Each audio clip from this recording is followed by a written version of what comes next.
Do you know what it's like to be a pampered princess? Well, I do, because my dad's a billionaire, so the high life's mine. Not only did we live in a 5-story mansion, but I grew up never having to lift one of my pretty, perfect, delicate fingers. I'm Sophia, and throughout my childhood, I had everything done for me. There was a maid to brush my hair, make my bed, and even do my homework for me. I didn't even have to search my walk-in wardrobe for a daily outfit, as I had my own personal stylist for that.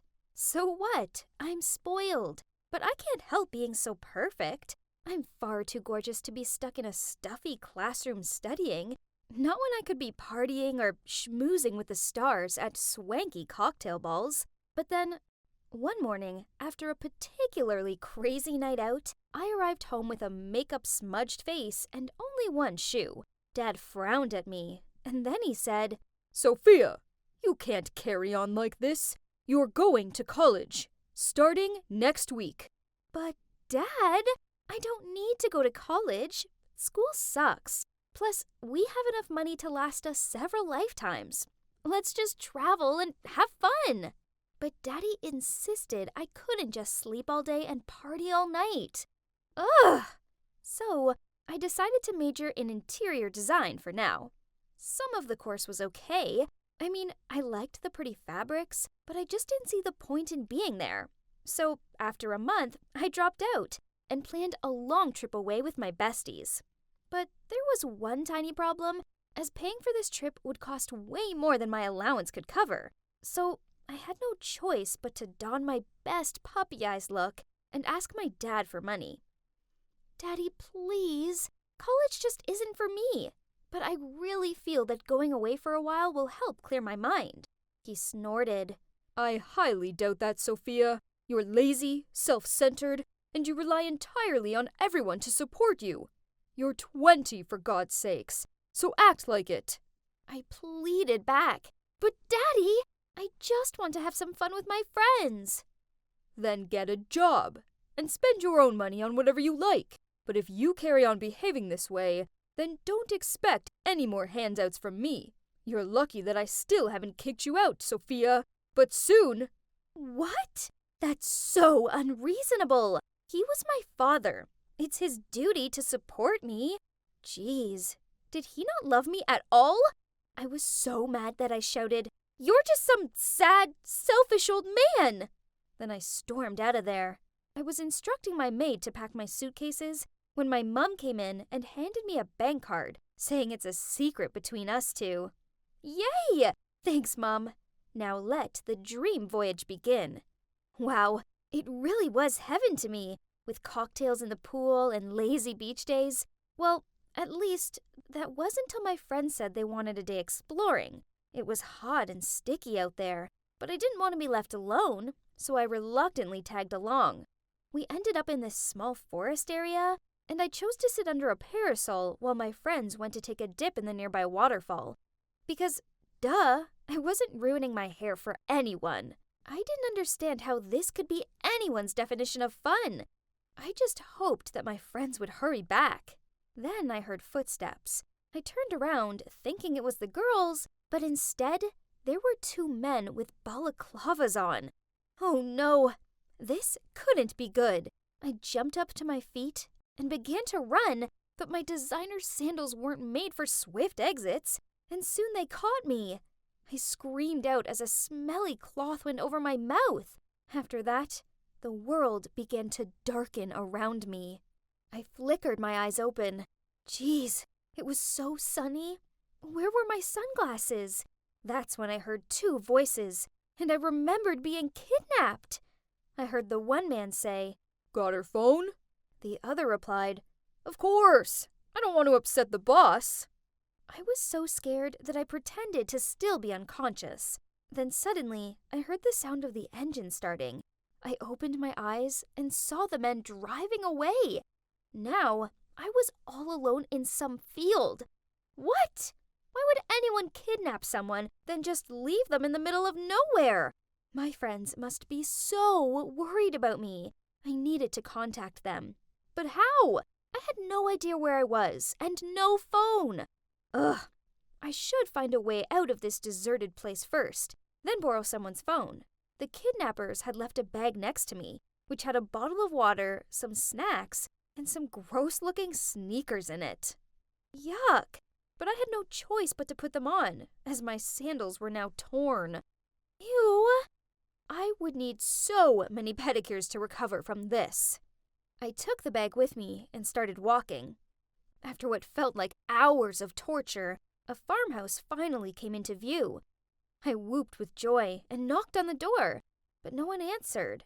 I know trespassing is wrong, but this was an emergency, so I pushed the door open and ventured inside.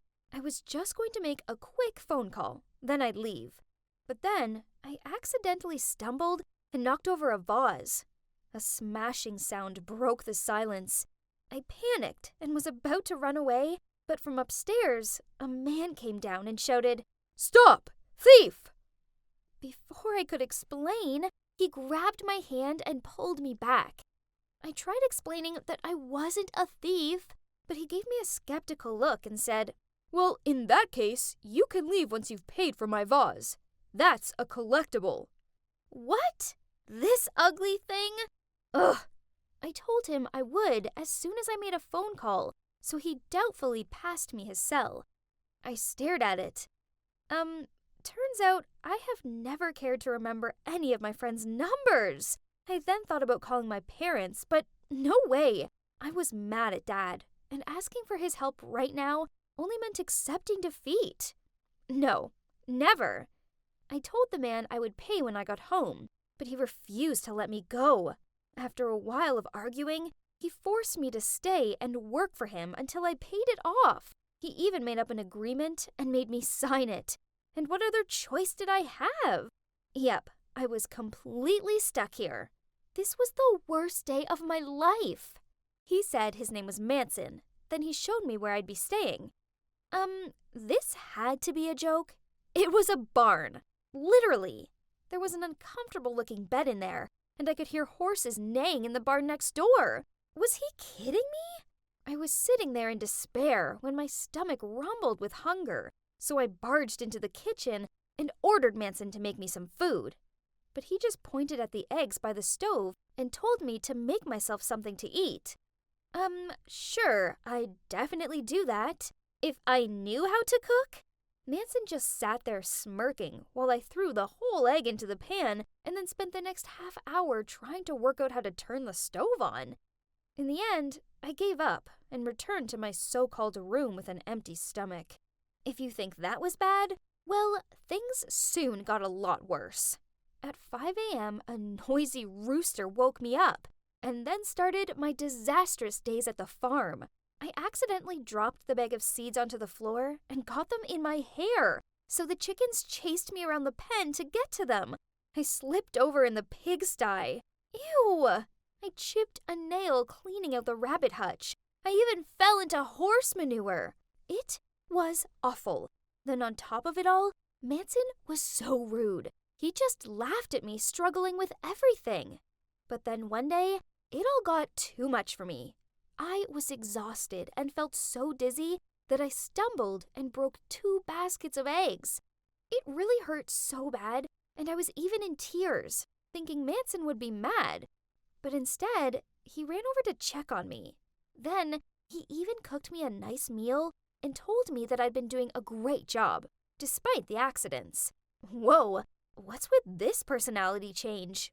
So, maybe he wasn't as bad as I thought?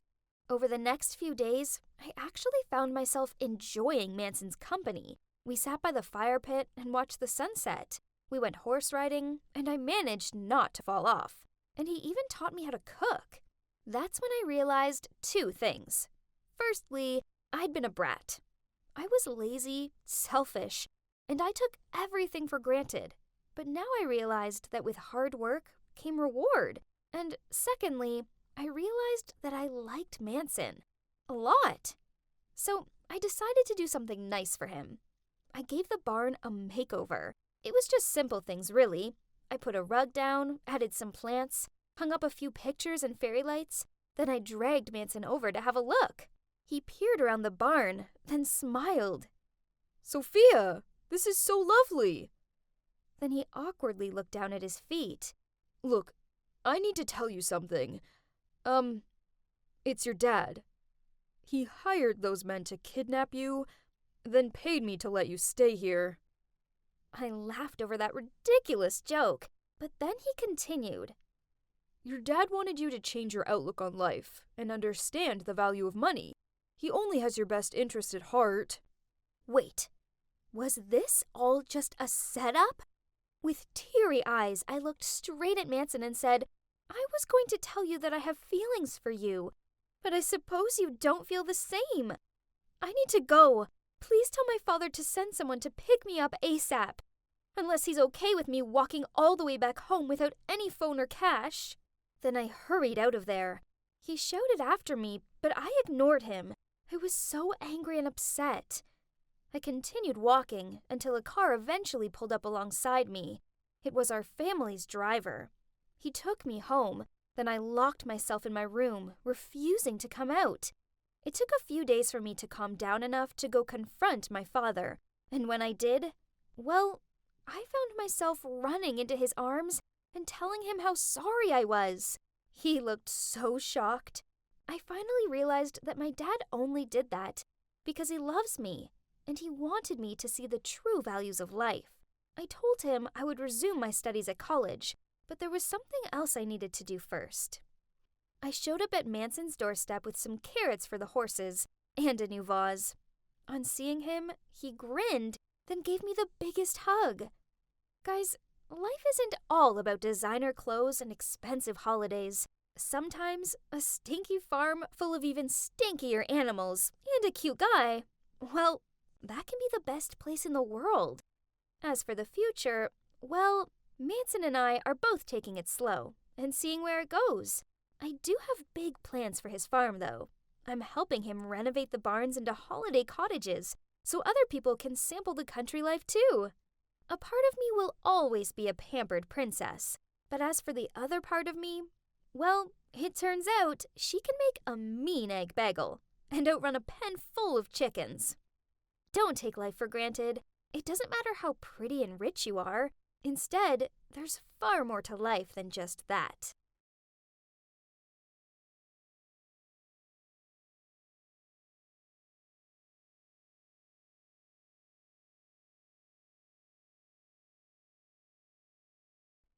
Hi guys, it's me, Claire.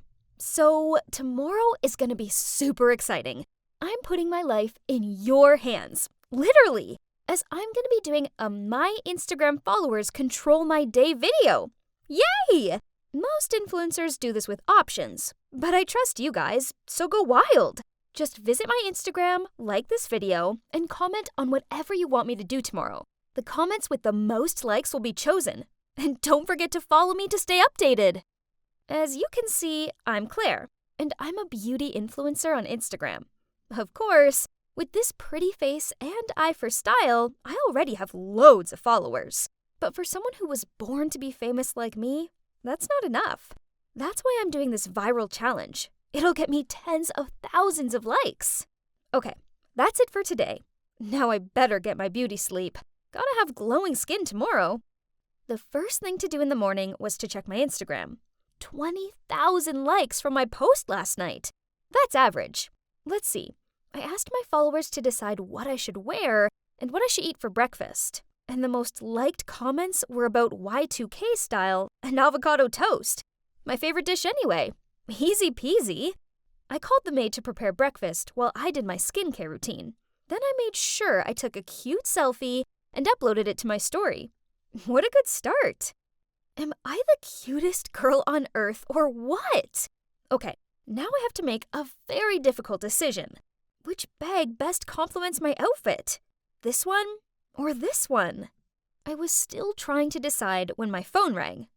Ugh, that's Liam, my boyfriend. It's so early, yet he's already sent me a ton of messages. What are you doing? Why didn't you reply to any of my texts? Hurry up if you don't want to be late for school. All right. I'm coming. Jeez, why does he have to be so stressy? It doesn't matter if we're a little late. I mean, come on, it's only school. After choosing the right bag, I got into Liam's car. He frowned at me and asked me what took so long. I was busy taking selfies, I replied, and posted a mirror selfie I took earlier on my Instagram with the caption, Y2K style for today. What should I do at school this morning? At break time, I was sitting in the cafeteria with Liam and my bestie, Tori. As usual, my beauty was attracting attention. All eyes were on me, and one guy even gushed out, "You're so pretty, Claire." I checked my Instagram to see how my newly posted pic was doing. Oh, it already had 50,000 likes! That's good, but I know with my charisma, I can do even better. But, What's this? The most liked comment on the post wants me to go to the school library and scream, "I hate studying, and the library is the most boring place on earth." What kind of request is this? Don't do it. I don't have a good feeling about this. It could be from someone who's trying to sabotage you. Liam has a point. This could just be a trick that Isabella, my rival at school, devised to embarrass me. She's also an influencer on Instagram, but she just copies everything I do. Her Instagram is 5,000 followers less than mine. Yawn. But Claire, how are you going to explain to your followers if you bail out? I don't think they'd be happy about it. Right. I'm doing a challenge, aren't I?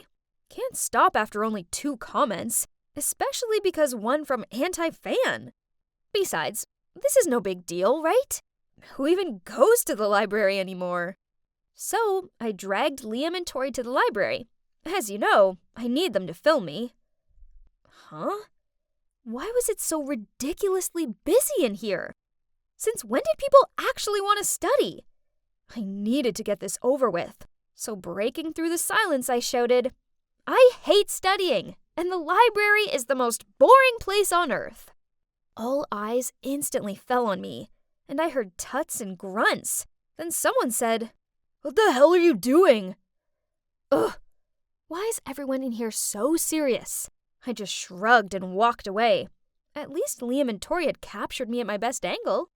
To my surprise, that video gained me a load of views and likes, and I even earned nearly 1,000 more followers. Who would have thought that such a silly act would get so popular? At that moment, Isabella walked past me. Only brainless people would scream in the library. Look who's jealous now. Hey, you might as well try that. Maybe you'll get half of my followers.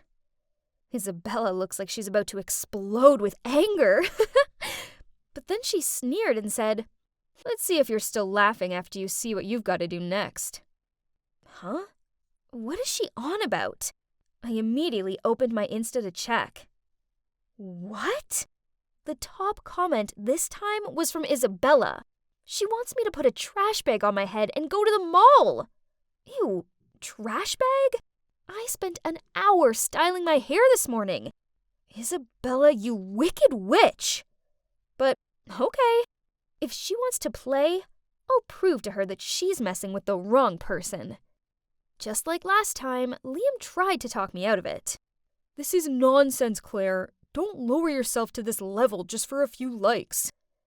I told him he was overreacting, and that I wasn't going to let my followers down by bottling out of it. This seemed to annoy him, and he stormed off. So who's going to take videos for me? I called out, but Liam just kept walking. Why can't he just support me like usual? Luckily, I still had Tori, and she agreed to film it for me. That's what best friends are for. Okay, this is more embarrassing than I thought. People keep staring at me like I'm an alien. I gave them a "what are you looking at" stare, prompting them to quickly turn away. No, I have to act confidently for the video to get more likes.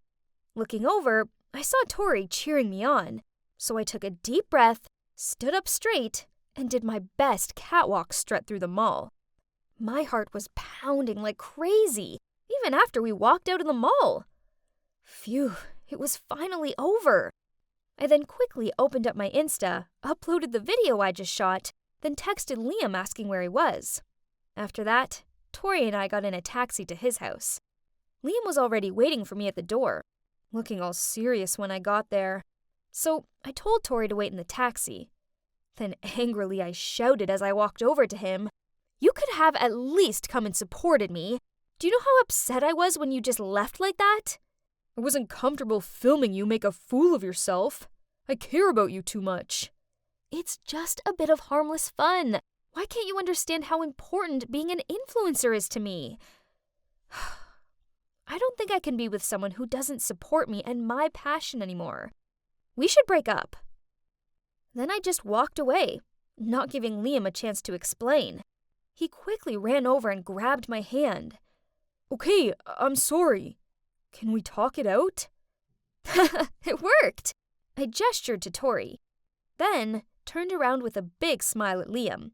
"Can you believe the followers want me to test your love by pretending to break up with you? I'll show them how much you love me." But then, unexpectedly, Liam angrily shouted, "What? So, I'm just another tool to get likes for your Instagram? If you want to break up, then fine. We're done." Then he stormed into his house and slammed the door. I stood there open-mouthed. How could he break up with me? In the whole 2 years we've been together, I've never seen him this mad. I'll let him chill for a bit and talk to him tomorrow. He'll have calmed down by then. Right?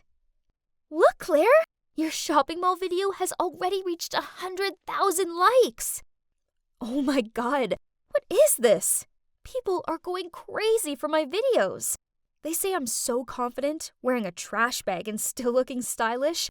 I look like Kendall Jenner. And my followers also increased by 5,000 people. At least this is worth the effort I put in. The next morning, I waited for Liam to pick me up. But he never arrived. When I got to school, I tracked him down and asked if he was still mad at me. "You're so addicted to social media. I don't even know who you are anymore." Then he walked off. At that exact moment, Isabella walked towards me. Wait, why is Tori with her? "Hey, loser, you're in so much trouble." What does that mean? I looked at Tori in confusion, but she just lowered her head and quickly followed Isabella. Feeling something was wrong, I immediately opened Instagram and... oh my god, what are these comments? Such an attention seeker. She's willing to do anything just for some likes. I heard that her boyfriend broke up with her. No surprises there. What is this? I did all these things at their requests, and now I'm the one receiving all the hate? Suddenly, the principal announced via the loudspeaker that I had to go to his office. As I walked in, I saw my parents sitting there. Turns out news of what I did at the library had spread. But not only that, someone even accused me of stealing from the shopping mall. Huh? I didn't steal anything. To prove my innocence, I gave the principal my bag to check. And he pulled out a brand new necklace. Why is this thing in my bag? I tried explaining myself, but no one would listen. I was suspended for a week. The walkout of the principal's office was the worst thing ever. Everyone was giving me judging looks and whispering to each other. On the way home, I took a teary selfie, then posted it on Instagram with the caption, "Consequences of yesterday's challenge. 1 week suspension." Someone put the blame on me. Once home, my ashamed-looking parents immediately took my phone away and even disconnected the Wi-Fi. Ugh! My life was over. I ran up to my room in a huff and flopped down onto my bed. Suddenly, my eyes crossed a photo I took with Liam on my birthday last year. That's when Liam threw me a surprise party, and he even made me a cute birthday cake. Come to think of it, I was a bit too harsh with him yesterday. He was only trying to protect me. If I'd listened to him, I wouldn't have all these hate comments and be stuck home for a week. I hurt Liam just to gain more followers. How could I be so stupid? I wished I could apologize to him right now, but... Then to my surprise, after just 3 days, my mom told me I was allowed back to school. There were still mutters about me, but that didn't matter, as Liam was waiting for me at my locker. I hurried over to him, apologized, and explained everything. Claire, I know you're the sweetest, most loving girl. You just got carried away with your frivolous Instagram popularity. Besides, I know you're not a thief. Then Liam told me that out of suspicion, he asked to check different CCTV at the shopping mall, and discovered that it was Tori who dropped the necklace box into my bag. Turns out, she was only hanging out with me because I was famous and rich. So when Isabella paid her, she turned 180 degrees, running after Isabella and playing tricks on me. Liam reported this to the principal, and now both of them have been suspended. That's it. Chasing after popularity on the internet didn't bring me any real friends, but only virtual fans, and a fake friend, sadly. I got blindsided by the likes and followers, and overlooked what was truly important: my real-life relationships and the people who genuinely care for me. After that incident, I decided to deactivate my Instagram account for a while, at least until I feel stable again. And even if I lose all my followers, I don't really mind anymore. Because right now, I'm spending time with those who really matter to me.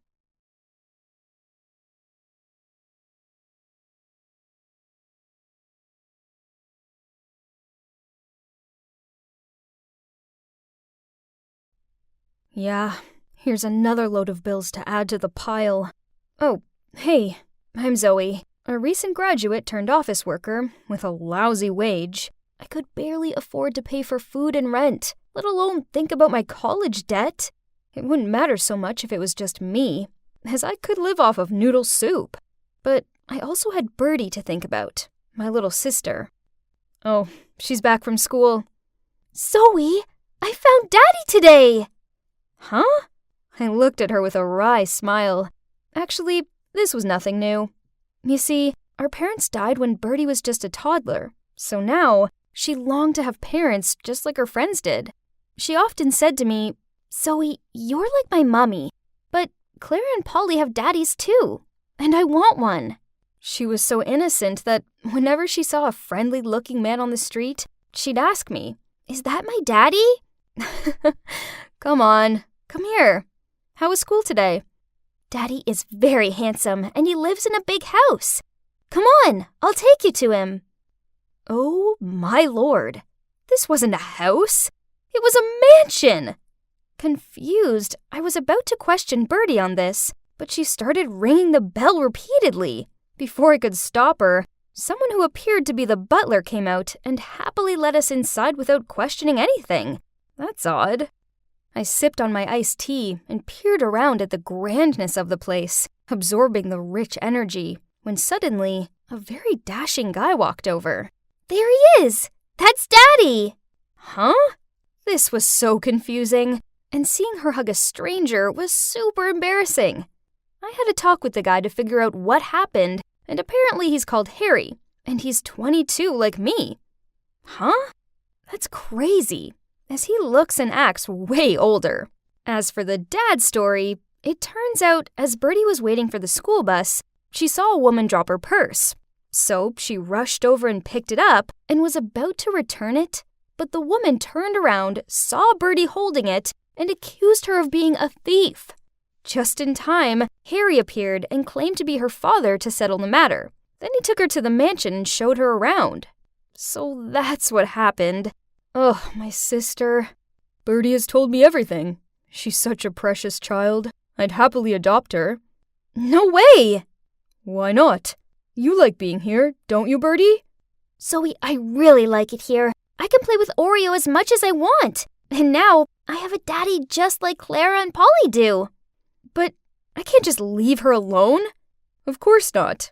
You can stay with Birdie. What? How come such a good person suddenly fell from the sky? Skeptical, I told Harry I needed more time to think. He smiled and handed me his business card and told me to call him any time. What is this? Harry Atkins, the eldest son of the chairman of ATLAC Corp? Unbelievable! His name was all over the internet as a rich and educated young man. If that was the case, then surely this had to be legit, right? I can't afford to pay these. My sister and I deserve better than this life. Besides, it would be nice to have a place to stay for free, right? So the next day, I went to see Harry and offered to help with the housework as payment.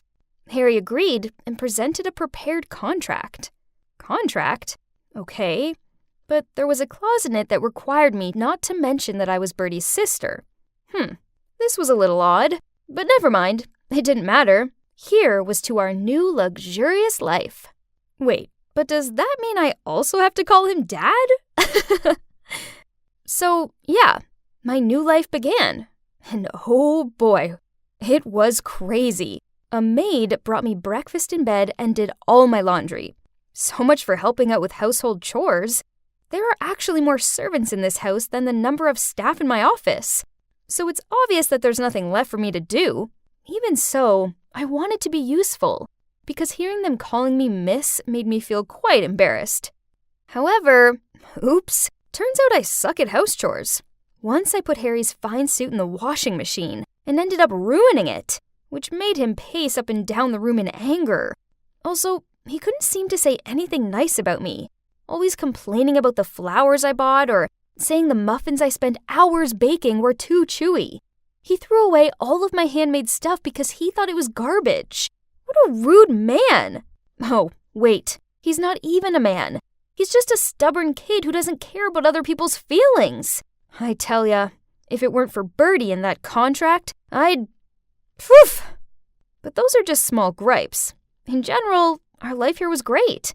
Bertie is very happy, and seeing her living her best life makes me smile. But unbeknown to me, turns out this was the calm before the hurricane. Hurricane Rachel! Harry's betrothed fiancée since childhood. She's from a rich family and is therefore deemed a suitable marriage alliance to Harry's family. I overheard the servants in the house saying that Harry is the successor to the company. So when he marries Rachel, the company will be even more flourishing. As soon as she saw me, Rachel kept asking Harry, "Hey, who is this? Why is she here? And this girl too? Why is there a kid in the house? Who is this scary lady?" Hearing that, Rachel looked at me from head to toe and then started firing questions at me. "Why are you here? How do you know Harry? When are you leaving?" "Enough!" What a relief. Harry intervened just in time, then dragged her into the reading room. Rachel followed Harry, but didn't forget to wrap her arms around his neck as she peered at me with a smug look on her face. Huh? What does she mean by that? Ugh, is she jealous? If that's the case, then she's wasting her time, because it is true that I have a crush on someone, but it's not Harry. You see, the other week I was wandering home from the grocery store when I met the love of my life. My shopping bag split, and my soda, cookies, and potato chips tumbled out. I was trying to pick everything up without getting run over, when suddenly a guy appeared and helped me. Then he drove me home. His name's Marcus, and he's so hot. After that, we exchanged numbers, and have been texting ever since.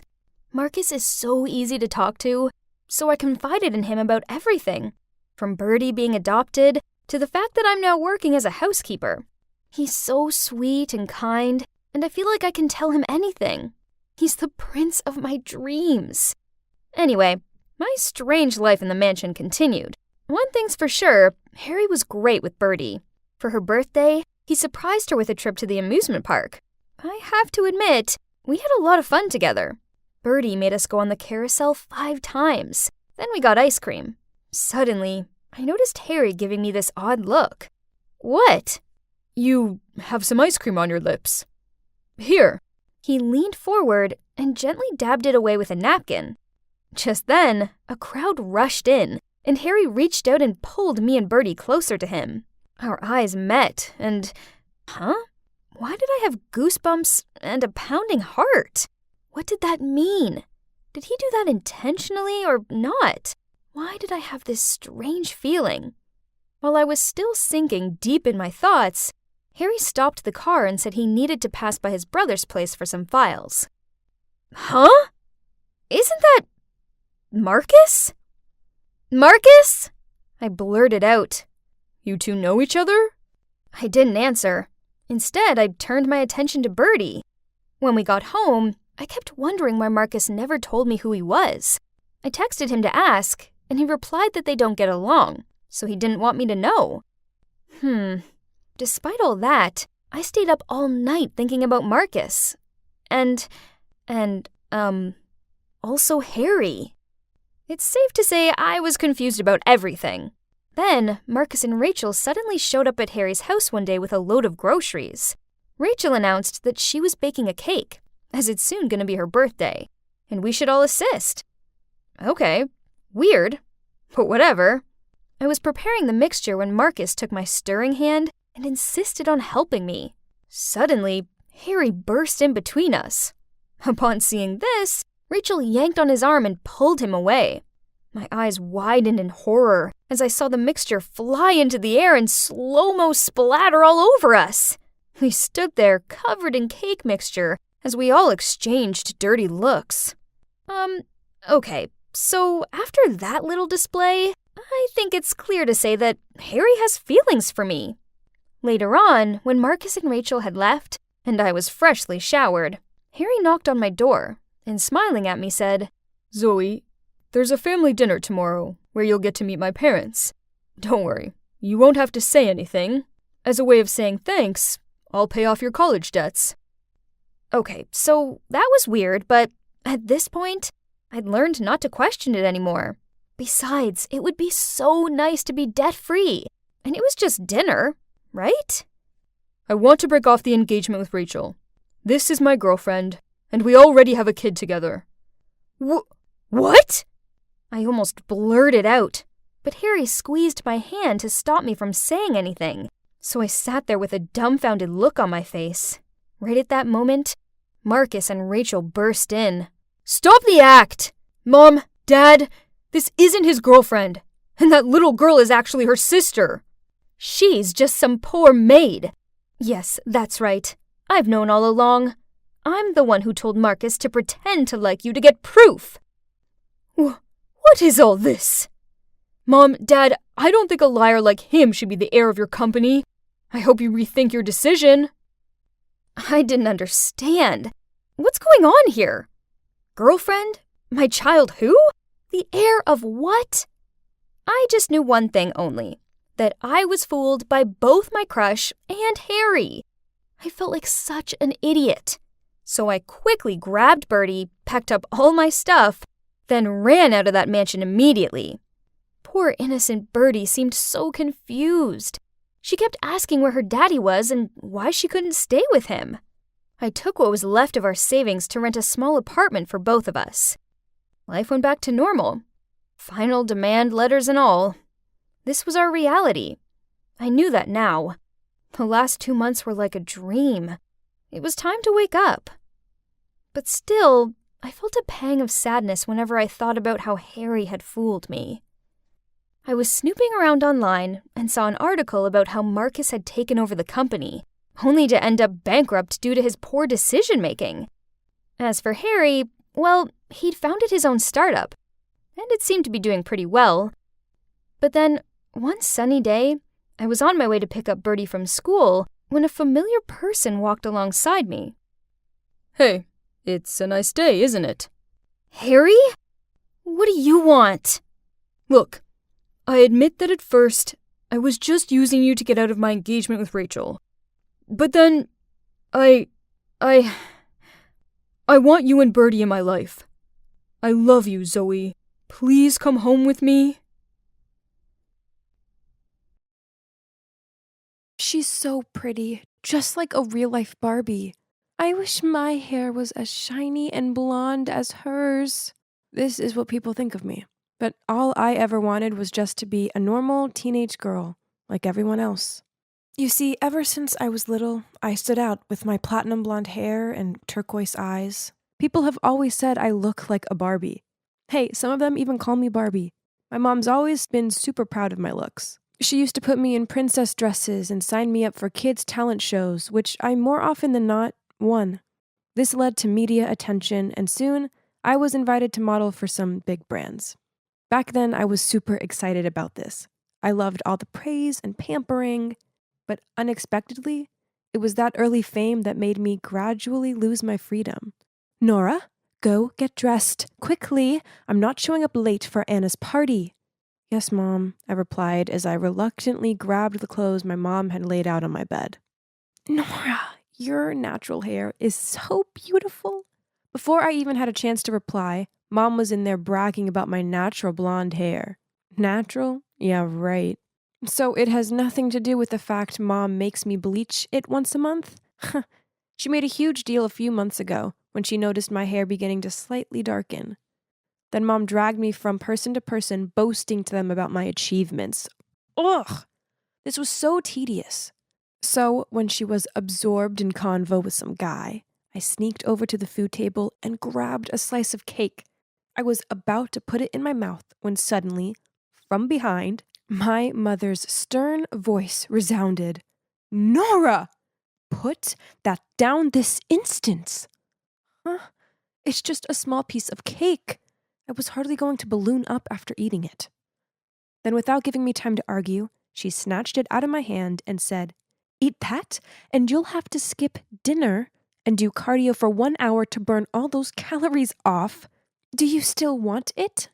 Jeez, there's no point arguing with Mom. So I grabbed my drink and went to the corner of the room. I was fiddling with my glass and feeling totally fed up when suddenly a guy came up to me and almost caused me to spill my drink. Oh my God, it's Philip, the hottest teen model in the scene right now. Sorry, are you Nora? I've heard a lot about you, but why are you standing here all alone? It's because I'm not really into parties like this. So we're the same. Then we started chatting, and before Philip left, he asked for my number. After that, he texted me every evening. Talking to him was so much fun.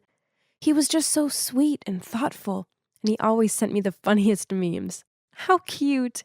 One day, while we were chatting, he texted me, Can I invite you to dinner?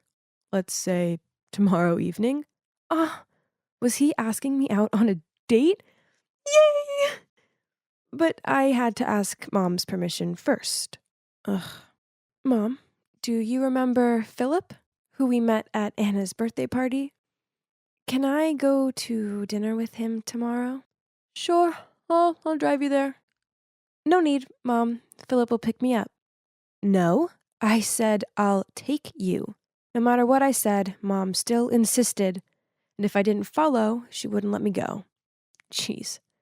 This was a date, not a fashion show that required a manager. The next evening, as soon as I walked down the stairs, my mom was at it again. Oh my, what are you wearing? Before I had a chance to reply, Mom pulled me into my room, took out a bodycon dress, and said, You put so much effort into looking this way, so you may as well flaunt it. Besides, dating this boy could bring business deals for us. Gosh, I get it now. All this was just about fame and money. There Philip was. I quickly fixed my hair, then I confidently walked towards him. But when I had just sat down, before I could even greet him, out of nowhere my mother appeared and asked the waiter to arrange another chair for her. Philip gave me this bewildered look, but I didn't know what was going on either. Mom, what are you doing? We've always been together. You don't mind if I sit here, do you? No, not at all. Philip smiled awkwardly. Ugh, this was so embarrassing. When the waiter appeared with the menus, I was actually glad of the distraction. But, oh no, I didn't even have the chance to open the menu, but Mom had already finished ordering for us both. Grilled salmon with salad and no dressing. Ugh, how boring. Oh, but it gets worse. During dinner, my mom kept asking Philip questions like, What do your parents do? Oh, they only run a small business? I thought they were the presidents of a corporation or something. It's unbearable. Stop it. It's none of your business. I was just asking. A flustered-looking Philip made up some excuse about having to do something. Then he left. That's it. Thanks to my mom, my first date completely failed. Frustrated, I left right after he did. I didn't say a word to Mom for the whole journey home. Things didn't end there, though. When we arrived home, she kept nagging about how I shouldn't hang out with Philip, as he wouldn't be of any use to my career. Don't you think you're being too much? I can date whoever I want to. You know what? I don't want you to be my manager anymore, and I'll be moving out on my own. Then I rushed back to my room and started packing. Honey, I was just worried about you. I'm sorry, she said and hugged me while sobbing. Please, don't leave me like your dad did. I can't live without you. Hearing that, my heart fell. She was right. Ever since Dad left, there was only her taking care of and loving me. She's a bit tough and over-controlling, yet she meant well, right? I texted Philip a few times to apologize, but he didn't reply. Nora, look straight. Nora, where has your charisma gone? Let's take a short break. What's going on? You seem distracted today. I sighed and started telling Eleanor about my date with Philip. Gosh, your mom's a total control freak. You need to be strong and stand up against her to win your freedom. Well, of course I wanted freedom, but where should I start? Suddenly my phone beeped and stopped my train of thoughts. It was Mom. Honey, Anna's sick, so I'm staying at hers tonight. Dinner's in the fridge, and don't forget to go on the treadmill an hour before bed. Love you. Yay! Tonight I'd be free and do whatever I want, so suddenly I came up with a brilliant idea. Yes, I was going to have a slumber party. Eleanor suggested we should order pizzas, and of course everyone excitedly agreed. So good. Suddenly, the door opened. My eyes widened in horror when I saw that it was my mom, and oh boy, she looked furious. Nora, what on earth are you doing? And you can guess the rest. She made all my friends leave, and worse, she forced me to wake up at 5 a.m. to work out. All this just because of a bite of pizza. Eleanor was right. I needed to put a stop to this by finally standing up to her. This is unbearable. So, as a stress reliever the next day, I decided to do something I always wanted. Wow, it's so cute. I know, right? It feels good to do what I want for a change. Nora, why are you here? How come you didn't answer any of my calls? Startled, I turned around to see my mother standing there glaring at me. I quickly covered the tattoo on my wrist with my other hand, but it was too late. Nora, how dare you get a tattoo without my permission? Get back in there and get it removed right away. No, Mom. My body, my choice. From now on, I'll make decisions about my own life. Everyone on the street stopped to look at us. Seeing that, Mom just glared at Eleanor, then dragged me over to the car. But how did she know I was at the tattoo studio? Right at that moment, my phone buzzed with an unknown AirTag device nearby. Wait, could it be?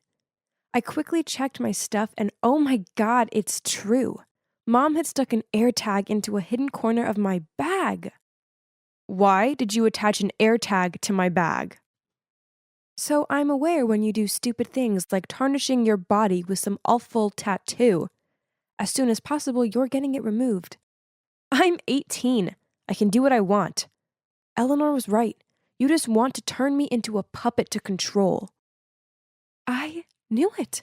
Nora, I forbid you to hang out with that girl ever again. She's jealous of you and wants to ruin your career. She just wanted to help me. Your behavior isn't acceptable. Then she pulled me into my room and locked the door.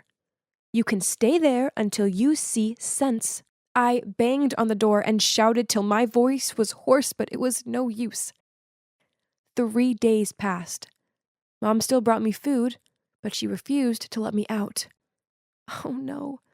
Did she want to keep me here forever? I hurriedly called Eleanor for help, but it didn't work. Why didn't she answer the phone?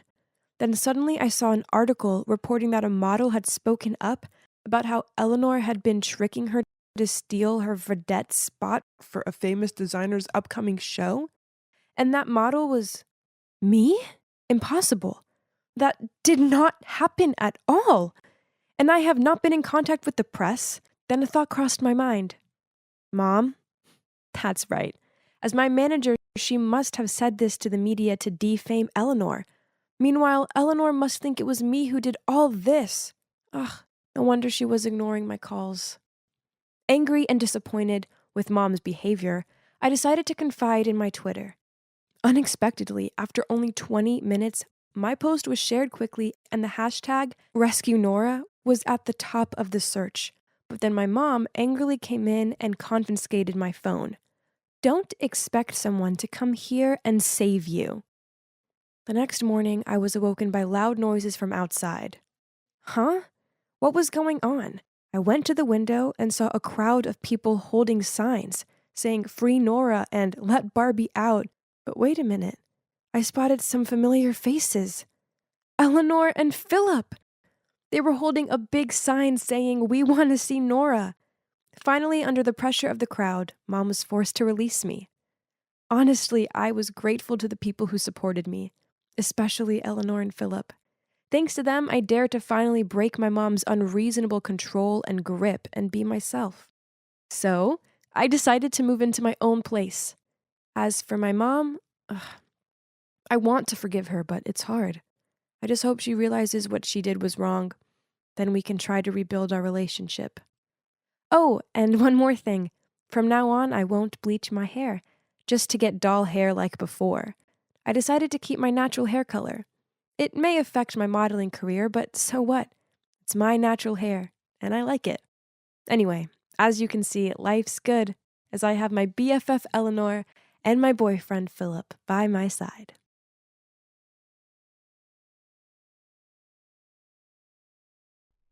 Why wasn't it working?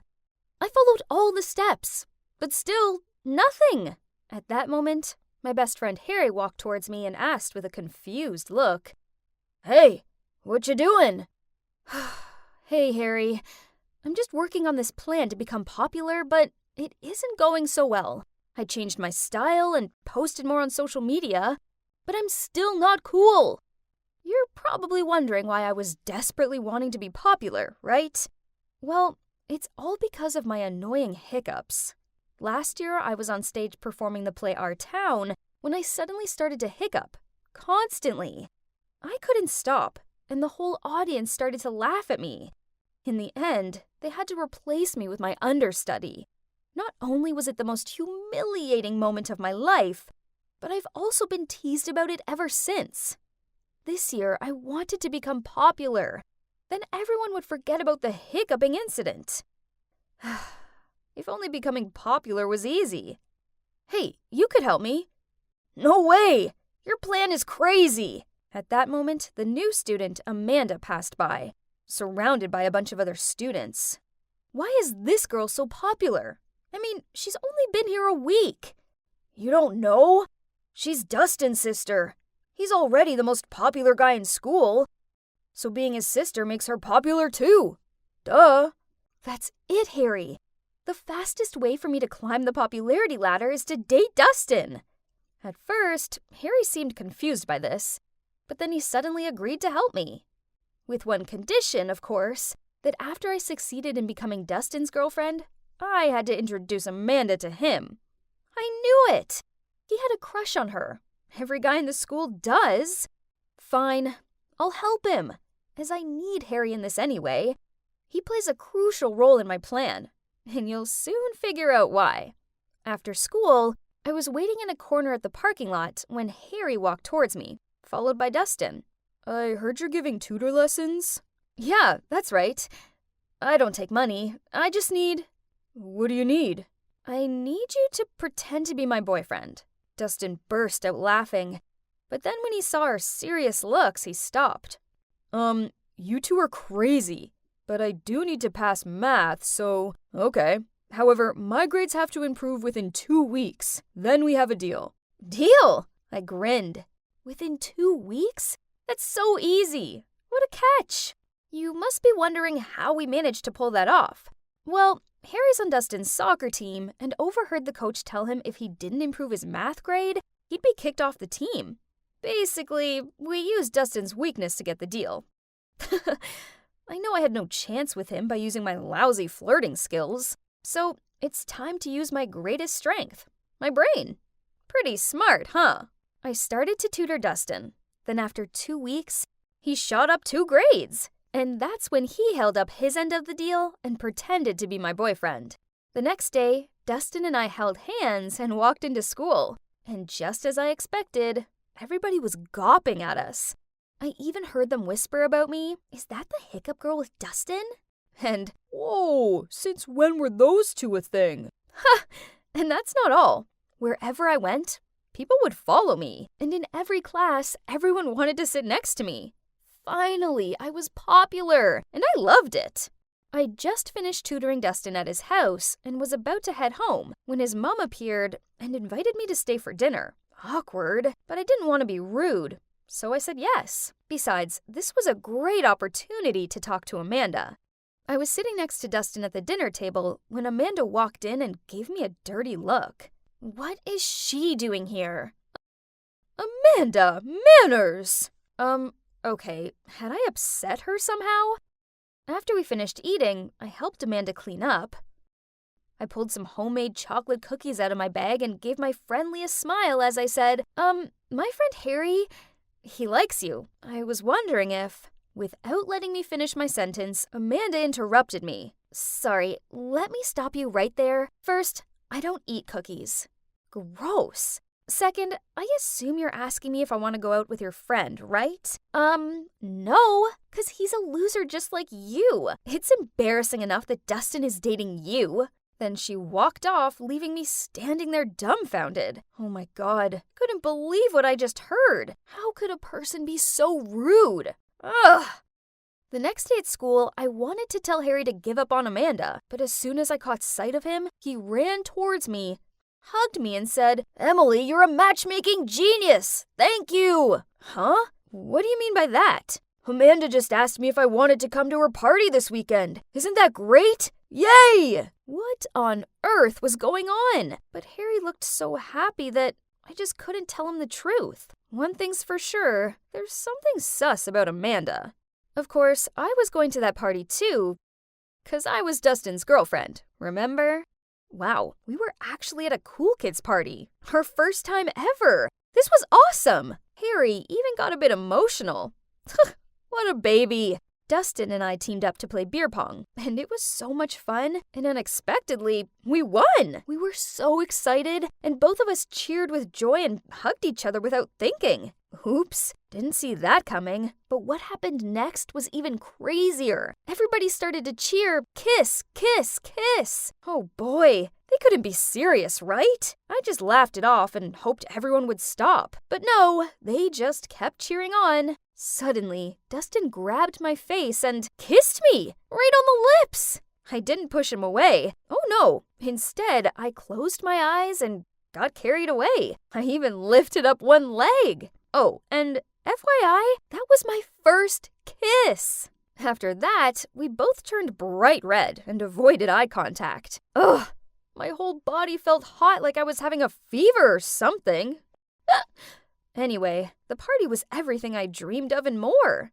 The next day, Harry and I arrived at school in a super good mood. But suddenly, we saw a bunch of students gathering around someone. We squished through the crowd and saw Amanda crying. Turns out, somebody from the party had stolen 2 of her mom's Fabergé eggs. Then, one of Amanda's friends suggested checking all backpacks and lockers of everyone who went to the party last night. But the chances are low. The culprit must have been able to hide all the evidence by now. Still, we should try everything we can, right? I couldn't bear seeing Amanda crying her eyes out like this. Then he gently patted her shoulder. Hey, that was smooth. Way to go, Harry. And so, we checked a few people's belongings and still nothing was found. Then it was Harry's turn. He opened the locker and, oh my God, one of the Fabergé eggs was in there. But how? He would never do such a thing. I opened my locker and, what? There was the other one! What on earth was going on? Suddenly, Amanda started shouting at us. I knew it was you two! Hey everybody, Emily over here manipulated Dustin by using his weaknesses, his love of soccer and his dislike for math. Then she forced him to pretend to be her boyfriend just so she could be cool. Everybody started glaring at me like I was the villain, but I wasn't. There was a misunderstanding. I looked over to Dustin for help, but he just avoided my gaze, then walked off. I didn't know what to do, so I just stood there in shock until Harry dragged me off with him. Well, after that, I was more popular than ever. I was now known as the girl who took advantage of a guy to get popular and then stole from him. Worse, Amanda wouldn't listen to me. Harry and I were clearly framed. I wish I could go back to my normal life before I made that stupid deal with Dustin. Oh, but then that kiss wouldn't have happened. Oh boy, might I have fallen for Dustin? Then suddenly I got a text from Amanda. It was a clip from the recent party with the message, "You're nothing to Dustin." Why are you dating this loser? Wasn't she the girl who hiccuped during the play? I will use her until the end of this semester. Oh my, I couldn't believe he said that. I knew he didn't like me in the way I liked him, but did he have to be so mean? The clip automatically replayed again. Ugh, watching this one time was bad enough. But wait, there was a detail in the clip that caught my attention. I rewound it and, oh my god, there were the 2 missing Fabergé eggs. The clip was recorded at midnight, but Harry and I left the party way before then. I quickly rushed over to Dustin and Amanda's house and showed them the video. I don't remember you both leaving earlier. What if you're lying? Well, I noticed your front door has cameras. If you want, we could check them. Dustin turned to Amanda and confusingly asked, Did you put those eggs in Emily and Harry's lockers? Amanda said nothing, but her head down said it all. But why would you do that? Emily didn't do anything wrong. Because I don't like her being your girlfriend. I like you. What? Isn't she his sister? Oh, turns out they aren't actually siblings. Whew, that would have been weird. The truth is their parents were really close, and when Amanda's parents died in an accident, Dustin's family took her in. So Amanda was like a sister to Dustin, but Amanda, on the other hand, has been in love with him for a long time. I decided not to make a big deal out of it. As long as she posted a status on social media saying this was all a misunderstanding and that we didn't steal from her, and she reluctantly agreed. Afterward, I immediately got out of there without saying anything else to Dustin, but he ran after me and apologized for not defending me the other day. He just couldn't choose between me and Amanda, and then he said, That clip you saw wasn't what you think. Ugh. What's there not to understand? It was so obvious. Then what is it? Please tell me. But Dustin just stood there silent and stared down at his sneakers. Just like I thought. There's nothing else to explain, so I stormed off. The next day, Amanda posted the status and our names were finally cleared. My life is back to being boring, but it's okay, as I now know that being popular isn't what brings me happiness. Oh, and about me and Dustin? Well, a few days later, he sent me a video. It was the same clip from the party. At first, this frustrated me. I mean, why would he make me endure watching that again? But then I noticed that this clip was longer, so out of curiosity, I pressed play. And you won't believe what happened in the second half of that video. After the part where Dustin said he just wanted to use me, everybody teased him more. He got angry and yelled. Yes, Emily is weird, but weird in a good way. I like the way she smells books every time she opens one, and the cute way she gets embarrassed when she sneezes loudly. And do you know what I like most about her? That she hiccups every time she's nervous. You heard me right. I like her. You see? Dustin likes me too. Amanda cut this part of the video out on purpose so I'd misjudge him. But now that I knew the truth, what do you think I did? Yeah, of course I forgave him. I mean, how couldn't I? Hi, I'm Addison, but all my friends call me Addie. I'm just an ordinary girl who doesn't have any particular talents. But there is one thing I do have. That is... Oh, why don't we just watch the video to see what it is? This is my older sister, Olivia. She's beautiful, isn't she? She's also an amazing singer and has a talent for art. She can pretty much draw anything. I mean, I don't know how my parents could have such a perfect daughter like her, then have me. But I'm fine with that. Olivia was all about winning trophies and medals, while I was happy with the ice cream and ton of snacks my parents gave me for getting a B on my math exam. Hey, Addie, my baby! Guess who's got some new trendy clothes? Oh, Mom, Dad, I don't like these things. Why are you buying so much? It's such a waste of money. However, Mom's desperate look made me cave, so I reluctantly grabbed a random item and went to try it on. Oh, it's a crop top. I stared at myself in the mirror. Okay, so my parents' dumbfounded expressions made their feelings pretty clear. I looked ridiculous. See, I told you already. I'm way too short to wear tops like this. Right at that moment, Olivia walked by. I immediately ran over to her. I think you should have this top. It'll bring out your nice figure. You'll look so cute in it. Mom shook her head. No. If Olivia wears this, everyone will see her navel. Isn't that the point of crop tops? Then Dad chimed in. Anyway, Liv, where are you off to in such a hurry? It's not that nonsense model club again, is it? Speaking of clubs, is the school dance club still recruiting? You should join. You'll get in for sure. My sister rolled her eyes, then left, slamming the door behind her. I loved my sister, but she just seems to find me annoying. She was like the ice queen, always shutting me out. She never allows me to borrow her clothes or to touch her stuff. And if I ever try to go into her room, she freaks out. It's not that she's mean as such, but she tends to act like I don't even exist. It's okay. I mean, I'm kinda used to it. I live my own life and she lives hers. So that's why when I got my first cell phone and started to use social networks, I didn't try to search for her profiles, though I knew she was on all those platforms. That evening, my mom asked me to go upstairs to call Olivia for dinner. No answer. So I began pushing the door open. She suddenly appeared from the bathroom and yelled, "Hey, what are you doing? You know you're not allowed in my room." I knocked, but you didn't answer. Mom says it's dinner time. She hissed at me and shooed me away. Ugh! Why did she have to treat me like I was some pest? The way she was so weird about her room was annoying. Maybe she was hiding something in there? Nah, probably I was just overthinking this.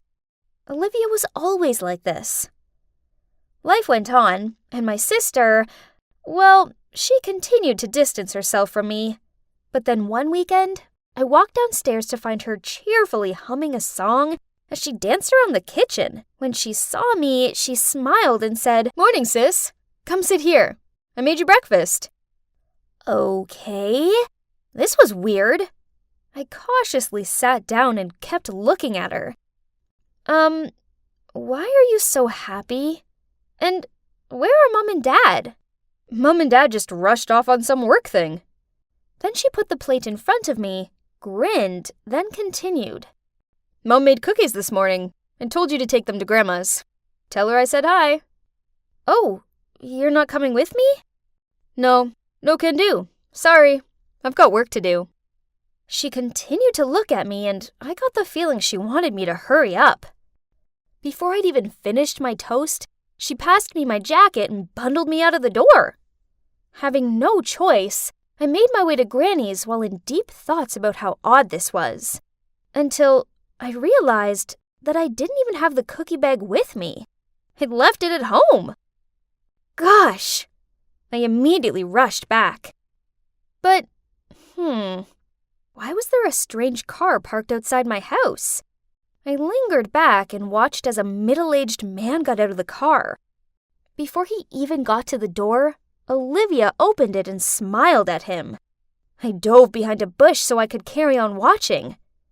Huh? Why was he handing her flowers and a gift box?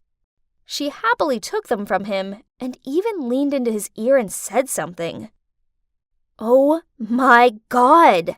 So this explains my sister's strange behavior. They're a couple, aren't they? I never thought that my sister would be interested in an old man like this. Shocking. But wait, what if he's deceiving her? As Olivia may look sharp, but she's actually very innocent. If that was the case, I would beat him black and blue. But this was just my speculation. I can't hastily act without knowing the truth. So I decided not to let them know that I was there, and quietly entered the house through the back door to get the cookie bag. Later that day when I arrived home, my sister was back to her ice queen self. She was cooking in silence, so I told her Grandma said hi, and she just grunted, then carried on stirring her soup. I needed to find out what was actually going on. The perfect opportunity arose a few weeks later, when Mom and Dad went away on a weekend trip. I told Olivia I was meeting some friends for a picnic, but this was a lie.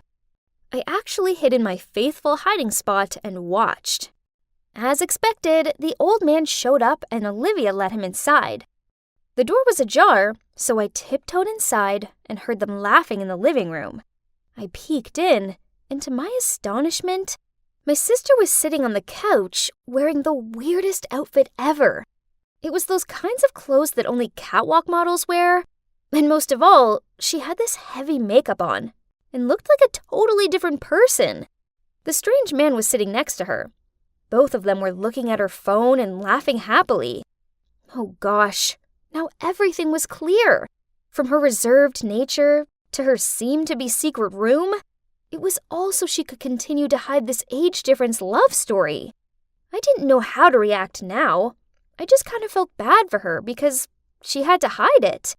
I mean, this was her home, and we were her family. We might not have been close, but she was my big sister, and I wanted her to be happy. If this love was real, then I fully supported her.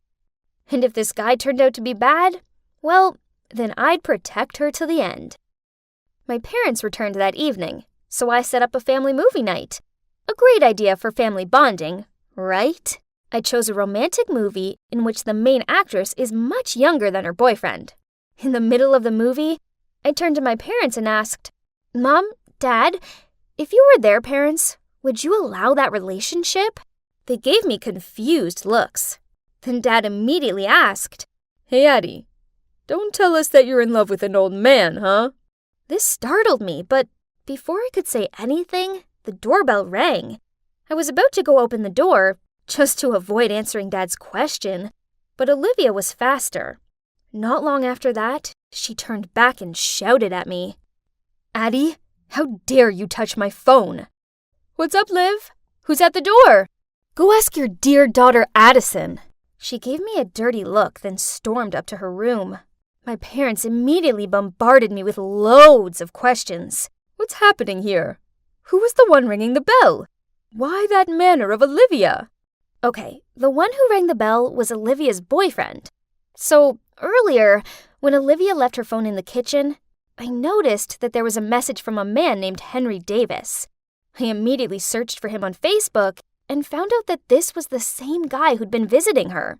So, I used her phone to text him, telling him to come around at 8 p.m.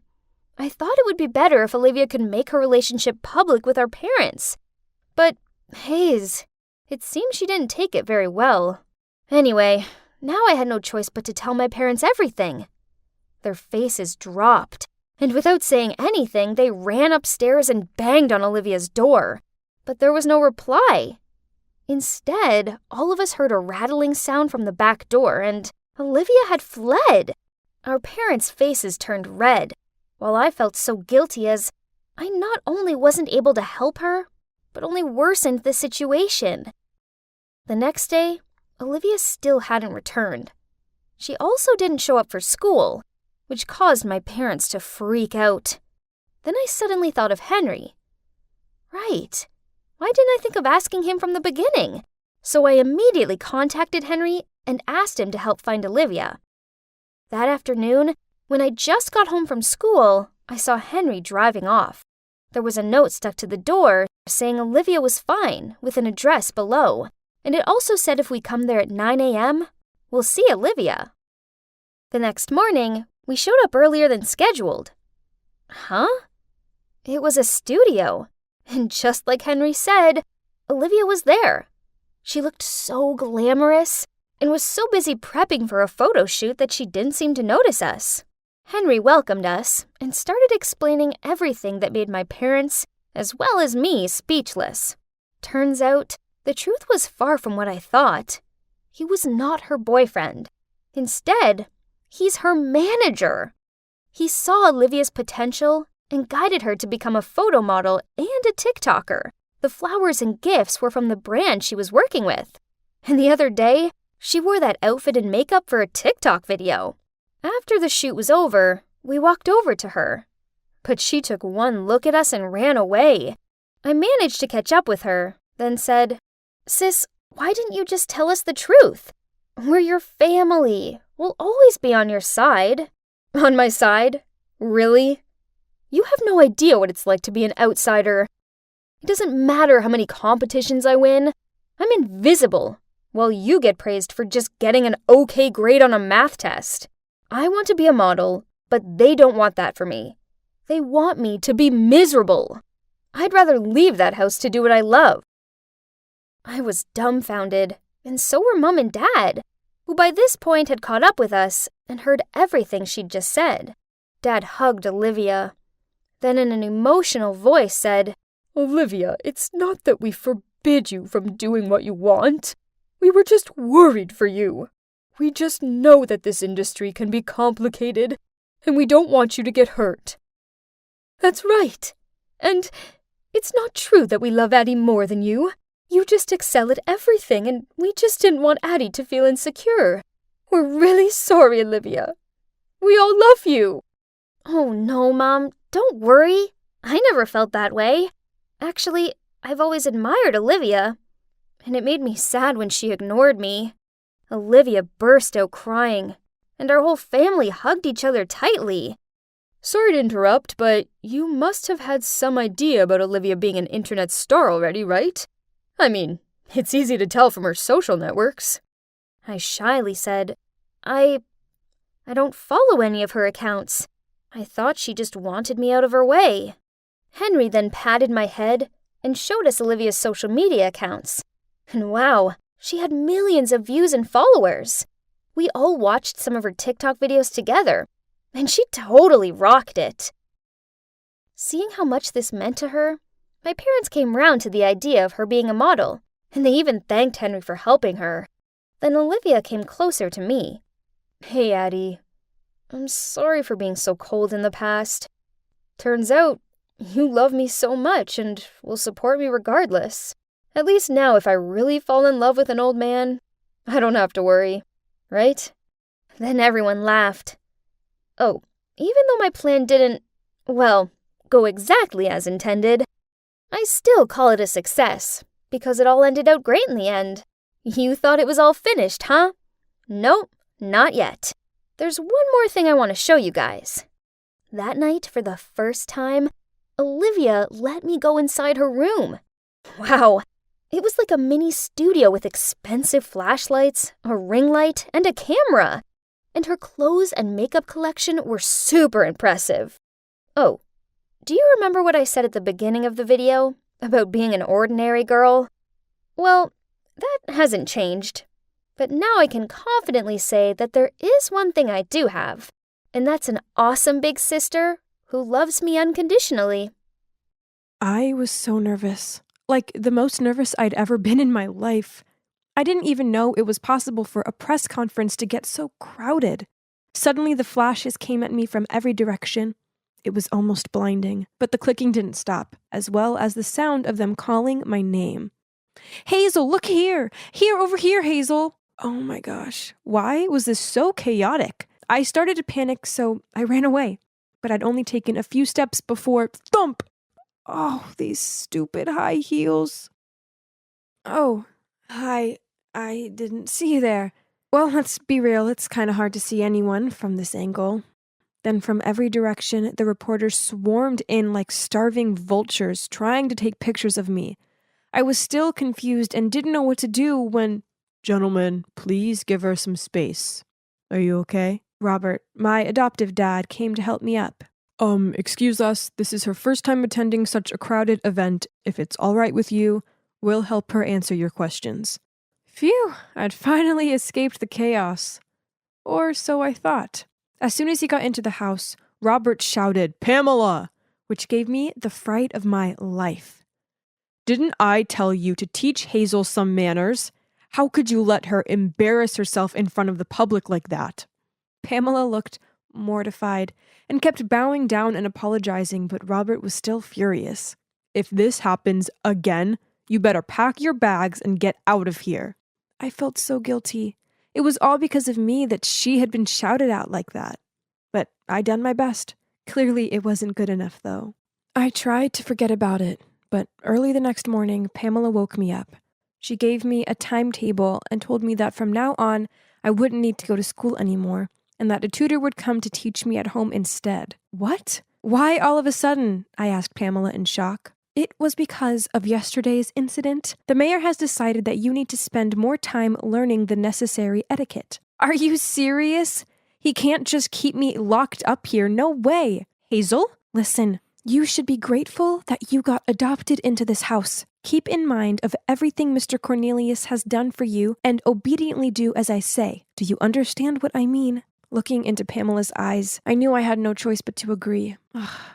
The day of the opening ceremony for the town hall had finally arrived, and I got to leave the house for the first time in a month. A whole month. Now was the moment of truth. In the eyes of the public, I had completely transformed into a proper, prestigious lady. When Robert started speaking at the ceremony, he announced a charity fundraiser for my orphanage, in the hopes that children like me would be given a chance to live a better life. Hearing this speech, I could barely hold back my tears. I was sitting next to my adoptive mom, Eleanor, so I turned to give her a big hug. Suddenly, all eyes were on me, and it seemed I'd finally done something right. I smiled up at Robert, and we both had tears in our eyes. Maybe Pamela was right. I really was lucky to have been adopted by such kind people. But as soon as we got home, things changed. My parents got all quiet and went off to their room, leaving me alone. Where was my praise? I'd done so well, hadn't I? Why weren't they happy? The following days, they still asked me to join them for their events, so I guess I must have done a good job.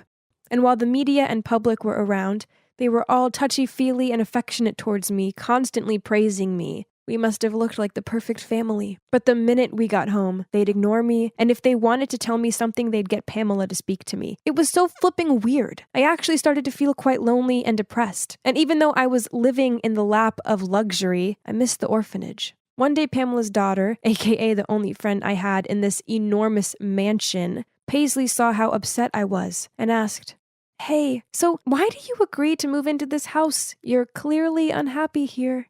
Paisley got me. She was the same age as me, so we were on the same wavelength. I was nervous to tell her how I felt, but I knew she would understand, so I told her everything. The thing is, I actually have a sister. She's only 8, and she's called Amber. That's why I was missing the orphanage. She was still there. She's got congenital heart disease, so after our parents passed away, the orphanage couldn't afford her hospital bills. When the mayor's family decided to adopt me, I refused because I didn't want to leave Amber alone.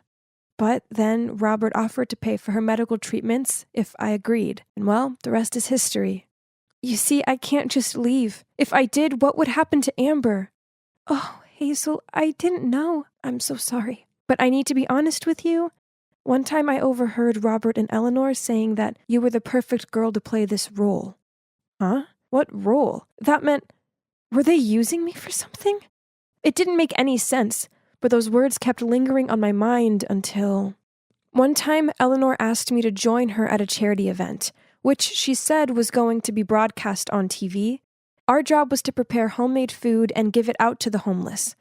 I was so excited, but when I walked into our kitchen, I discovered the chefs had already cooked everything before the filming crew arrived. I was so disappointed and asked Eleanor about it. She just laughed and said, "Oh, no, sweetie, our job is just to look pretty and graceful in front of the camera." Then before distributing the food, she gave me a pair of gloves and said, "Don't touch any of their hands, okay? They are filthy." Oh my gosh, how could she say such things? Oh, then it hit me. I understood what Paisley had said now. The affection and kindness that the Corneliuses were showing me was actually just for show. All to win over the audience, aka the public, while this was their very true face. I had to do something about this. I couldn't let them keep on deceiving the public like this. So when Eleanor went to the bathroom and took off her gloves, I quickly grabbed them and threw them in the trash. When we went back out, a homeless man approached her to express his gratitude and asked for a handshake. Of course, she tried to refuse, but at that moment the camera turned to her, so she had no choice but to give in. And you know what? The man didn't just shake her hand. He even pulled Eleanor in for a big hug. I couldn't hold back my laughter at how flustered she looked. Served her right. Afterward, Eleanor grabbed my arm and dragged me to a quiet corner. Then she said, "It was you who did this, wasn't it?" I pretended to have no idea what she was talking about, and this just infuriated her even more. Then later that evening when we got home, Robert was already waiting and shouted at me, "What do you think you're playing at?" I was confused, but then Eleanor added, "Don't you ever mess with me like that again." Now listen closely. Don't you miss your little sis? Aren't you curious if she's doing okay or not? That's right. You better have behaved yourself from now on, young lady. I was so shaken by what they'd said. I didn't even want to leave my room. What if something happened to my sister? Then suddenly, Paisley climbed through my window into my room. As soon as I saw her, I burst into tears.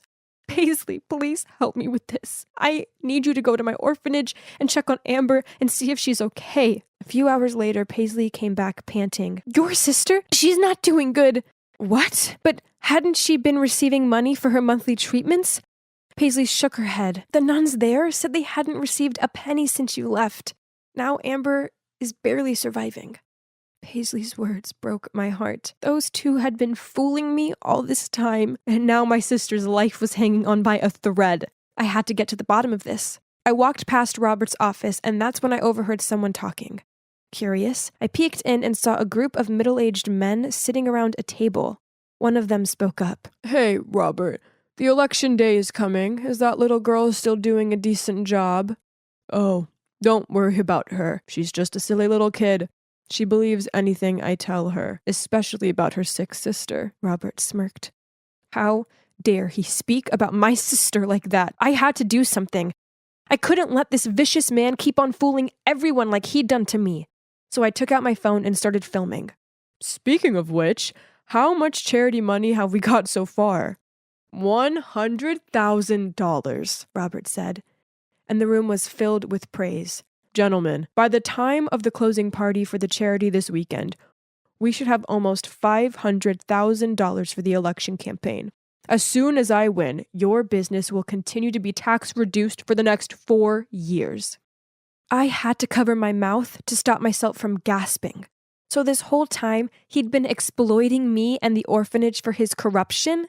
Gosh, I was such an idiot to fall right into his trap. Suddenly my phone buzzed. "Who's there?" Robert shouted and rushed to the door. Oh no! Panicked, I ran, but not far enough before I tripped and the phone flew out of my hand.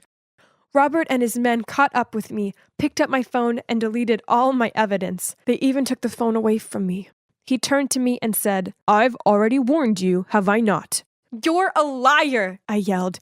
"You haven't paid a penny to my sister," Robert growled. "Who told you that?" But all he had for an answer was my silence and fuming look. Furious, he dragged me back to my room. "Maid, bring me the keys to her room." And then he locked me up inside until the day of the closing party of the charity rolled around, where they'd be announcing the amount of money they'd collected. That day, all the staff were out of the mansion. Suddenly, I heard the door being unlocked. Panicked, I hid behind the closet. "Hazel, where are you?" Oh, it was just Paisley. She found a way to sneak me out of the mansion and told me to run straight back to the orphanage. But no, first I had to expose that sly old fox Robert. Luckily, when I got to the event, Robert was giving his speech. I immediately ran up to the stage, snatched the mic, and told everyone about his evil plan. But I was no match for him. Before I could finish, security was dragging me off the stage, and Robert had already taken control of the situation. "Ladies and gentlemen, I'm so sorry for my daughter's behavior. The reason why we decided to adopt her was that she's mentally ill. Since she came to our home, she has become better, but as you can see, there's been a bit of a relapse." What a snake! This jerk would stop at nothing to get what he wanted. Just then, the big screen on stage suddenly showed the video I'd taken, revealing all the schemes of Robert and his accomplices. Now he was well and truly exposed. I watched as he stammered. No, this can't be happening. Right at that moment, the police rushed in to arrest Robert and his accomplices in the stands. You might be wondering how we pulled that off. Well, as I was running through the hallway, I managed to send the video to Paisley. As soon as she received it, she came to find me and saw everything that had happened. So she secretly ran to her mom for help. Pamela then made a plan. While Paisley freed me from the mansion, Pamela set to work on projecting the video on the big screen. Genius, right? A month later, Robert and his accomplices were arrested for embezzlement. And, of course, he got locked up for a long, long time. Both him and Eleanor received such massive backlash from the public, to the point that she had to stay hidden away too. The charity money, luckily, was brought back to the orphanage, and part of it was used to take care of my sister Amber. She's doing much better now. Oh, and Paisley and I are still best of friends. Pamela has found a way better job. And as for me, I went back to stay at the orphanage until I'm old enough to move out. I'm better off being on my own with my sister than being adopted by some mess. Ugh! Why wasn't this jerk opening the door? I carried on with my thudding until my hands hurt. So it seemed like she'd gone already. What a sly fox! So the woman who lives here is my mom's friend, Carol. My mom, being the kind-hearted person she is, lent her some money to get herself out of a tricky situation. The problem being that Carol hasn't paid it back, and now she was ghosting my mom. Do you know what the worst part is? That money was for my college fund. Fueled with rage, I kicked the air to release my anger. But, oops, I watched in horror as a pebble flew through the air in slow-mo, then hit a car window. Oh dear! Swallowing my fear, I snuck closer to the car to inspect how bad the damage was. Suddenly, the car door opened and 2 thugs stepped out. I tried to stay calm, apologized, and offered them some money as compensation. Unexpectedly, these guys grinned. Okay, sweetheart. If you want to make up for it, then follow us. Just like that, one of them grabbed my wrist and pulled me away. Ugh! As if they were going to harm a defenseless girl. But too bad for these 2 doofuses. They're actually looking at a Taekwondo black belt master here. I was about to throw an axe kick when suddenly a guy appeared out of nowhere. Don't worry, I'll take care of it. Before I had time to blink, he lunged at the guys like a warrior and ended up beaten black and blue. Really? Who's rescuing whom now? Without hesitation, I threw a few kicks that made the 2 thugs turn pale. They ran back to their car, and when they were out of my kicking range, they turned their heads and sarcastically said, "We spared you this once. Oh, and choose a better boyfriend next time." I looked down to see the pathetic guy writhing on the ground. Oh yeah, I'd almost forgotten about him. He was pretty useless in a fight, but hey, at least he tried to help me. So I took him to a nearby medical station to bandage the wound. His name's Tyler. He's skinny, but yeah, pretty heroic, I must say. He still seemed to be in pain, so I offered him a ride home, but he quickly refused. Okay, fine. He must have been scared off by how fierce I appeared to be. Yet, as soon as I turned my back to walk away... Wait, something's wrong with my phone. What now? Your number isn't in it. Man, it's 2022 already, and he's still using that outdated pickup line? Still, I burst out laughing, then put my number in his phone. After that, we started messaging every day. He sent the cutest memes, and it made me feel good. To be honest, I know I can be kinda intimidating, so having a sweet guy like Tyler take an interest in me made my heart flutter a little bit. And there's no denying that he's cute. A real softie. Well, he is a music school student. A legit singer-songwriter to watch out for in the future. And so, we became a couple. However, it didn't take long for me to realize that there was something very strange about this guy. I mean, 100% of our dates were at fast food restaurants, and while I was ordering a Coke, Tyler would ask the staff for an extra cup and ice. I still remember how surprised I was when I first saw him surreptitiously pull out a bottle of dark-colored water from his pocket. Oh, but you're not meant to bring outside drinks in. Don't worry, this is black coffee. It's basically the same color as Coke, so no one will know. Huh? Did I hear him wrong? Turns out I didn't, as this became a regular occurrence whenever we were out to eat. But that's not all. On a rare occasion, we went for a fruit salad with burrata cheese. I almost choked on my food when Tyler took out a container of yogurt and tipped all the fruit on the plate in it. And here comes fruit yogurt, but I'll put it away for later. It's not so right to eat this here, isn't it? Then one day, when it was our 3rd-month anniversary, Tyler said he was going to take me to this amazing French restaurant. Wow, I was so excited as he finally broke his rules. But turns out, it was just going to be another typical Tyler date. Things had gone wrong since the first minutes. When he parked up, he started searching his car for change. He even made me look down the side of the seat. Why, you ask? All 'cause the meter was $2.90, but he didn't want to pay $3 and lose a dime.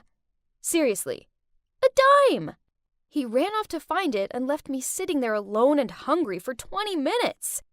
When he returned, he had this huge grin on his face as he waved the dime in my face.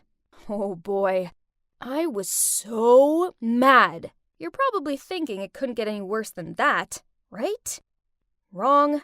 Not only did he order a starter as a main dish, but he also asked if there's a discount if he didn't get dressing on his salad. After eating, he rushed off to the restroom and left me with his wallet to pay. He arrived back just as I was about to tip the waiter $10. Seeing this, Tyler leapt across the table, grabbed the $10, and switched it for a nickel. Yes, I repeat, a nickel. Meanwhile, the surprised waiter sarcastically said, "Sir, thank you very much for my nickel tip." The customers close by all tutted at us. I sunk down into my seat, willing for it to swallow me up. Jeez, this was so humiliating. No surprise, I was in a bad mood as we left the restaurant. I was so annoyed I couldn't even look at him. He tried taking my arm and asked me what was wrong. Flinching away from him, I said, "Seriously? Do you even have to ask?" At that moment, a luxury car pulled up alongside us. The car window lowered, and OMG! Inside was Victoria T, this popular teen singer. Before I could register what was going on, Victoria sarcastically said, "Oh, look who's here. Isn't that my poor ex? Can't gold dig me, so you turn to this girl, huh? But your new plan doesn't seem to be working too well either, honey." And the car sped away. So, it turns out he's a professional gold digger? I mean, he hadn't actually asked me for any money, but there's no denying he was stingy. No wonder he never took me back to his place. There was a time when I was so tired of some family stuff at home that I just wanted to come over to his and rest for a while. But he made some excuse about his house being messy. Now I knew he was just keeping distant with me, so later he could dump me easier without any attachment. I was so furious I made a scene, meaning to expose his cheap shots for the whole world to see. Tyler was so embarrassed he fled the scene right away. Whatever. Good riddance. And since then, I didn't hear anything from him again. But, to be honest, I also felt a bit empty not having him around. I missed getting the cute messages he used to send and the soppy look on his face as he sang love songs to me. Oh boy, I'm a big cheeseball, aren't I? Then, one weekend afternoon, I was taking a walk when I happened to see Tyler come out of a cafe. Does he work part-time here or something? So I hid behind a corner and then followed him. I have to admit, I was curious about where he lives. But wait, this road is so familiar. Huh? And it led to Carol's house, the woman who borrowed money from my mom. I was still full of doubt till he pulled out the key to open the door. Ugh. Like mother like son, huh? So, you both like to scam people, huh? Pay us back now. Stacy? Shut up! Scam's over. Pay us back. I'm sorry, but my mom's in the hospital now.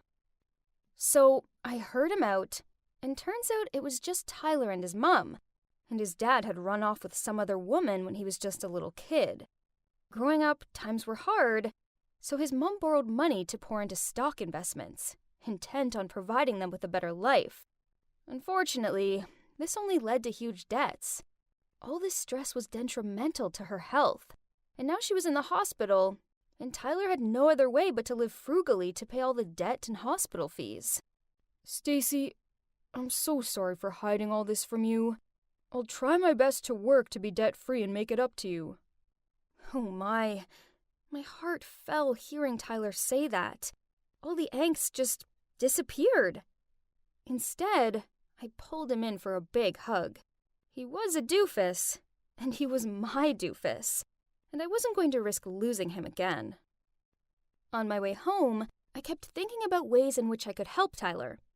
Suddenly, the wind blew a poster across my foot. A city's television singing competition, with the prize up to $20,000. That's it, Tyler. Why not? This was definitely a sign.